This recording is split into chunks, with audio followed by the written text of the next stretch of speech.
Hi there, hi, welcome back to the channel. Lovely to see you.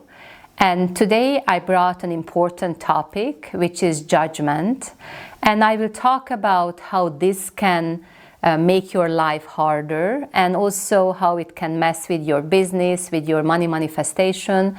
And of course, I brought some tools that are helping to move away from judgment. Before I'm going to talk about it, I wanted to mention that I think it's important to talk about judgment in a non-judgmental way. So that means even if you notice being judgmental, then you want to practice compassion and not judge yourself, because then you are ending up in the same cycle again. So first of all, when you are entering the place of judgment, this is like a vibration and a frequency. It's not super high frequency. And in this vibration and frequency, there is the good and there is the bad. There is somebody wrong, somebody right. And this is a difficult place to be in. It's a good place to be when you are right and you are the good guy. But it's a bit harder if you notice that you are the bad guy or you are on the wrong side, right? And emotionally, what happens in this place when you are arriving to the place of judgment is then there is like shame connected to it, there is frustration, and there is also worry that can come up. So let me give you an example of that. So for example, one of my clients, she's a business lady, and she normally makes 100K per month, but something happened in her life, and the last month she only made 10K, okay? So comparing to 100K, she ended up with 10K. So unfortunately, she started this cycle of judgment, and the first reaction she had, oh, something is wrong, right? So that's already starting this cycle. And then of course, when you have the cycle, you have the shame, the worry, the questioning yourself, so there's lots of negative emotions connected to it. Unfortunately, the cycle doesn't stop here, but it goes to the next phase. And the next step, you have blaming, right? So from judgment, you go to blaming, where you are like thinking, oh, something is bad, something is wrong, so whose fault is it, right? Is it my fault, or is it the fault of the client? So you start finding who is to blame. Usually when we go into this blaming phase, we are usually blaming both ourselves and other people as well. So in this case, my friend or my client, she started blaming herself. She was like, oh, I messed up, I wasn't good enough in this month. And she was also blaming a little bit her clients, and she was like, oh, my clients don't understand me, they don't hear me well, they don't respect me. So you see that their blaming starts, and then there's also emotions connected to it. And then usually in this phase we have anger, frustration, resentment, and then also there is just like this big dissatisfaction that's going on. And then again, unfortunately, after this step, the cycle doesn't end. And then you can go to the next phase, which is what I call the phase of punishment, right? So after you have the blaming step and you are like, okay, so who is to blame? Maybe it's me to blame. Then you will go into the place where you will punish yourself, maybe in a form of sabotage, or in a form of like maybe ruining your day or just feeling bad for days. You can also maybe punish other people and then say, okay, well, my clients are all fucked up, they are messed up, I'm not gonna do a session for them, I'm gonna just like do another job. So that can create like a form of sabotaging and punishment for yourself and other people. Imagining yourself as you are taking yourself to a virtually courtroom, and in this courtroom you are the one to be judged, and you are your own judge as well.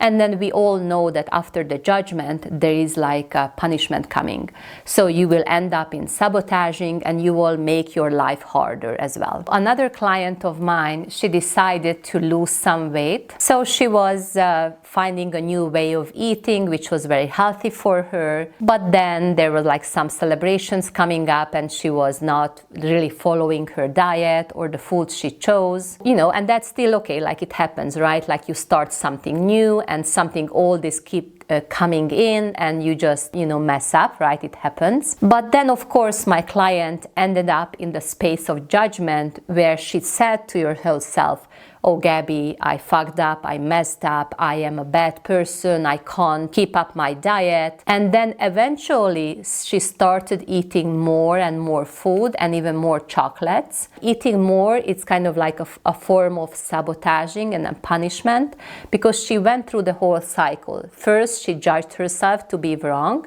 Then she started looking into who to blame, right? Like, who can you blame in this case? Only yourself. So she was like, okay, it's me to blame. And then she received the punishment, which was right now to have more chocolate and whatever. And then at the end, she feels even worse than before. Step number 4 in this cycle is actually reinforcement of the cycle, because then you go into punishing yourself, and at the end you are like, okay, you see, here is the evidence. I told you I am a bad person, I messed up, so here is the proof of it. So you make the cycle closed, and then you make it even stronger, okay? And unfortunately, we are all doing these cycles, maybe not in a so obvious way. It's harder to notice, but then we all do it in some shape or form, and we need to stop doing it, because as you can see, you will end up sabotaging and punishing yourself and other people, and that's not a loving way to connect with yourself. So how can you come out of this cycle? First step is always noticing that you have ended up in this cycle, and how you can notice it: to observe your emotions, to check in with yourself what you are feeling. So for example, if you are feeling frustrated about something, if you are feeling upset and angry, I can already tell you there is a judgment that started and you are already in this cycle, okay? Because if you are not judging yourself, you would not be angry with yourself and you would not go into this whole negative road, okay? So first of all, it's important to notice your emotions, like you're feeling upset or shame. It's already, there is like some judgment that already started the whole process. The other thing it's important to notice is very often this judgment is not conscious, so it's not necessarily that you sit down and you say, oh, I have been a bad girl today, but very often it's coming from the subconscious mind, and therefore you don't notice it as much, but then you still will, it will be activated for you. And again, how you can notice it, that you will get emotional about a certain situation, you will get into negative emotions, and that means your subconscious mind is judging yourself, okay? So subconscious judgment means there are certain rules that you have received as children.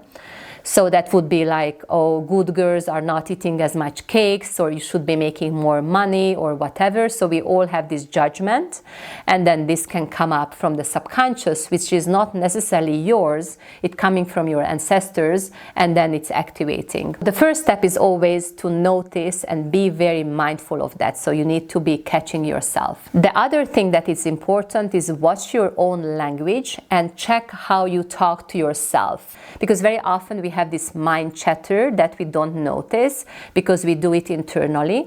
And then I recommend to make this mind chatter louder, so even like talking to yourself, and see how you talk to yourself loudly.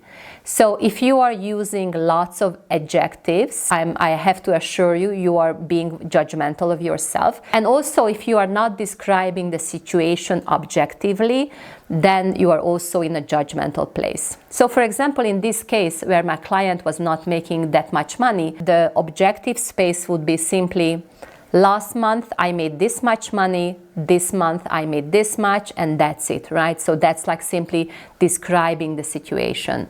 But unfortunately, she went up in this cycle. So step number 1 is observe your emotions and yourself. Step number 2, watch your language, and then also simply change your language as well.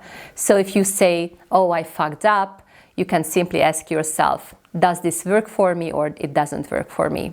And that's actually step number 3. Instead of judging the situation, ask yourself what I have done. Does this work for me? Is it useful for me or it's not? So in this case, when we look at the client who was not following her eating style that she thinks is best for her, she would just ask herself, like, eating 10 slices of cakes, does it help me on a long term or not? And then And the answer could be, yes, it works for me because I enjoy it, and that's okay. Please eat the cake and enjoy it.